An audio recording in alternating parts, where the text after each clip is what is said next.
పునీత పౌలు గారు గలతీయులకు రాసిన లేఖ అధ్యాయము 2 పరిశుద్ధ వచనములు 1, 2 మరియు 7 నుండి 14 వరకు.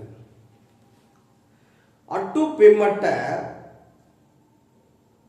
14 సంవత్సరములైన తరువాత తీతును కూడా వెంట పెట్టుకొని బర్నబాతో తిరిగి యెరూషలేమునకు వెళ్ళి తిని అటుల పోవలెనని దేవుడు నాకు తెలియచేయుట చేతనే నేను పోయి తిని, నేను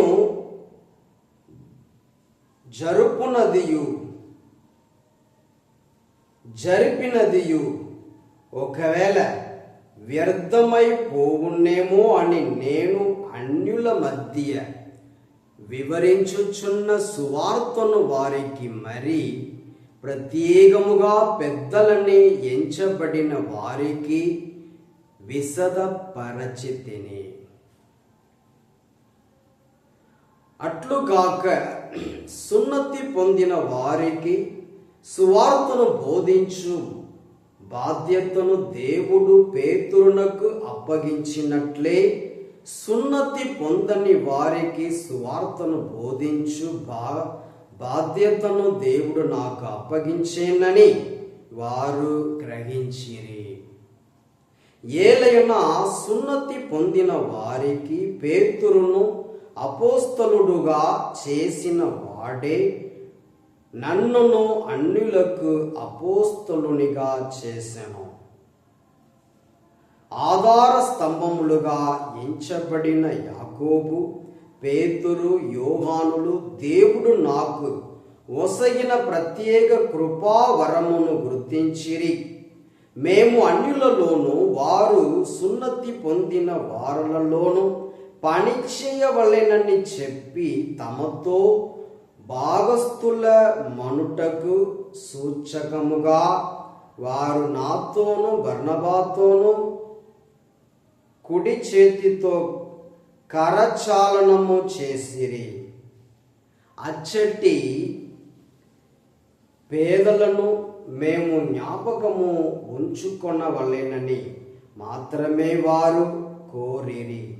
వాస్తవముగా అట్లు చేయుటకు నేను ఎంతయో ఆశించి తిని. పేతురు అంతియోకునకు వచ్చినప్పుడు స్పష్టముగా అతనిదే తప్పు కనుక ముఖాముఖిగా నేను అతనిని వ్యతిరేకించి తిని. ఏలైనా యాకోబుచే పంపబడిన కొందరు అచ్చటకు రాక మునుపే పేతురు అన్య సోదరులతో కలిసి భుజించుచుండెడి వాడు. కానీ వీరు వచ్చిన తరువాత అతడు అటుల చేయుట మానుకొని వారితో తినుటకు వెనుదీసెను. ఏలైనా అన్యులు సున్నతి పొందవలెనని వాదించు వారికి అతడు భయపడుచుండెను. మిగిలిన యూదులను అతనితో పాటు అటుల నటించిరి. బర్నబా కూడా వారి నటనకు లోనయ్యను. వారు సువార్త యందలి సత్యమును అనుసరించి ప్రవర్తించుట లేదు అని నేను గమనించిన తోడనే వారి అందరి ఎదుట పేతురుతో ఇట్లంటిని, యూదుడవైన నీవు యూదుని వలె కాక అన్యుని వలె జీవించుచుంటిని. అయినచో అన్యులు యూదుల వలె జీవింపవలెనని నీవు ఎట్లు బలవంతము చేయగలవు? ఇది ప్రభువు వాక్కు. సర్వేశ్వరునికి వందనములు. లూకాసు వార్త అధ్యాయము 11 పరిశుద్ధ వచనములు 1 నుండి 4 వరకు. యేసు ఒక చోట ప్రార్థన చేయుచుండెను. ప్రార్థన ముగియుటతోనే ఆయన శిష్యుడు ఒకడు, ప్రభు, యోహాను తన శిష్యులకు నేర్పిన విధమున మీరును మాకు ప్రార్థన చేయుట నేర్పుడు అని అడిగెను.